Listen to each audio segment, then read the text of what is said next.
and speaking about this extremely urgent question, whither freedom? And in trying to address it, I decided that in order to really address where freedom is going, we do need to know where freedom has been. We have to know whither freedom was, in other words. In other words, I would like to inject some historical perspective, because what we're actually living through daily is a very curious iteration of our past that I do believe is mainly lost to us, is lost to our collective understanding. And to bring that into focus, I would like to quote the late great American journalist M. Stanton Evans, very appropriately here at CPAC, which was, in fact, he is considered a founding father of CPAC. He was chairman of the American Conservative Union in the 1970s. So this is very much his stomping ground.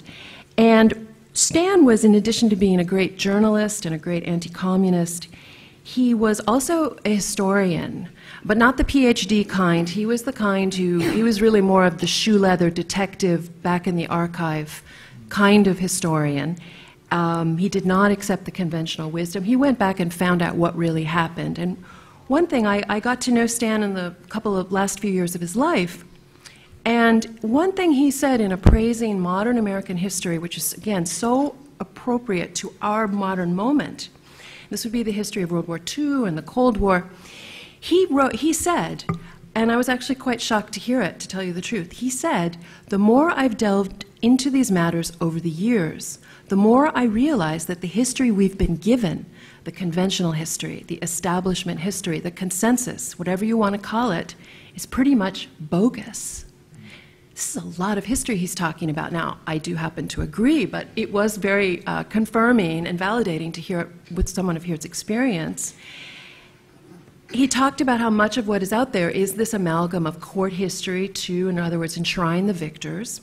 A lot of it's disinformation, and it is the disinformation that's embedded that's so dangerous, he said. And he said, I am reminded of what Mary McCarthy said about Lillian Hellman, the notorious Stalin apologist. She said, every word she writes is a lie, including and the. It's a big moment.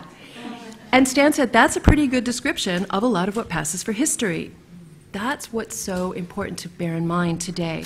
And he also said that this is where we understand the methods by which our government was taken into camp, so to speak, by its own adversaries, by our country's adversaries, and policies were perverted to support the interests of the Soviet Union. Now, flip this just a little bit and try to address yourself to whatever the headline in the Washington Post will be tomorrow. This is something to keep at the back of our heads.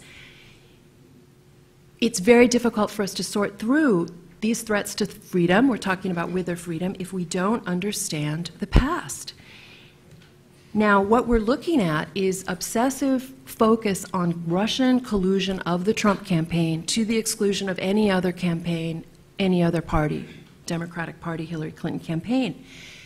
This becomes a useless exercise, and it also connects again to this idea that we don't have continuity with our past and we don't understand the past.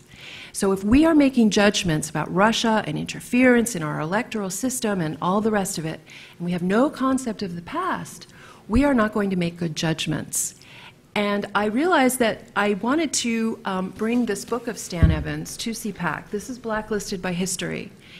This is his reappraisal, his revision of Joseph McCarthy, Senator Joseph McCarthy. And what he did with this book is he went back to the original archives, the commentators of the time, the politicians of the time. He was able to use released FBI documents that were released 40 years after they were created.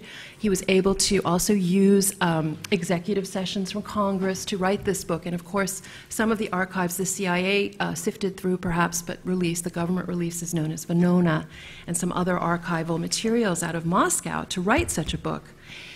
It upends the narrative. It switches everything. And I do urge people to read this. This is the model, really, of how to do it. And in fact, I used this as a model to write my own book, American Betrayal, that Frank mentioned.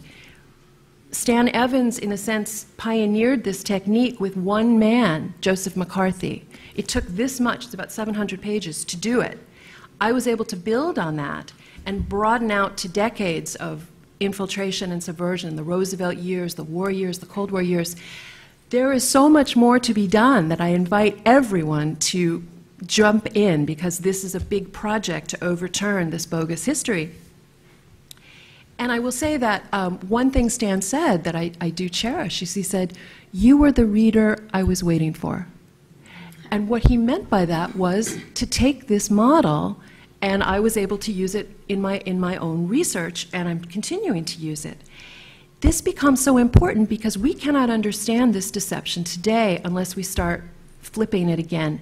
And this is the point I would like to address with people in terms of with their freedom today and how to save it. This is a switch. This is the ultimate switch for modern Americans. If Joseph McCarthy is not the demon of the demon child of American history and is in fact the hero of American history, then everything we've been taught is wrong. The whole way we look at this notion of subversion, this notion of domestic networks working to subvert us under the Kremlin guidance and the rest, is wrong. And that is huge. But we are living through switch after switch after switch, and they're intensifying, which is very sinister to me. It's not just fake news that we're looking at. And I would just draw your attention to this new paradigm that has been evolving since Donald Trump provoked it. We would not be seeing that if he had not run for president. This is the paradigm that says that the left, Barack Obama, starting toward the end of his second term, Barack Obama nurtured by the scions of the communist network, etc., Hillary Clinton, the pacifist left, the pro-Soviet left going back in the day, they are the new Cold Warriors. And the right, particularly the MAGA, America First, sovereignty-supporting voters for Donald Trump, who promised repeatedly that he wanted to expand America's nuclear arsenal, we are now the Russian stooges. We're the Russian agents, and I think this is how we have to address the Mueller indictments. Mueller indicted 13 Russians last week in Russia, no hope of prosecution. A political document, yes, and people say, oh, fake news, and so on. Look what CNN did with that. Look what the New York Times is doing with that. They are targeting regular, ordinary Americans and trying to say they're the next Alger Hiss, essentially. Not that they know who Alger Hiss is. But this is how it's weaponized. This is how the paradigm is being shifted. This is where the threat to our liberty is, because it's very hard to see through these things and understand them. And even the indictment itself is a switch. And here's what I mean by that. When Mueller was FBI director in 2010, the FBI rolled up a decade-long counterintelligence operation known as Ghost Stories. If you remember, it was about a dozen Soviet operatives of the SVR, supported working moles, trying to get into the power circles, the policy-making circles, and indeed they were. In fact, it was rolled up because the counterintelligence chief at the time said they were getting too close to a sitting cabinet official. Well, that was Hillary Clinton. And what did Robert Mueller do? He sat by as the administration sent them home. No indictment or comparable measure under counterintelligence situation. They didn't try to turn them. They didn't try to certainly debrief them, which you would think. They didn't even get a good trade. This was inconvenient to allow the Obama administration to be exposed to actual Russian influence, a political effort. Flash forward to 2018, and we see almost the mirror image. 13 Russians in Russia, no hope of indictment, no hope of prosecution. A political move to concoct this kind of Russian interference, collusion, dirtying up people as a political weapon. Always serving politics, never the national interest.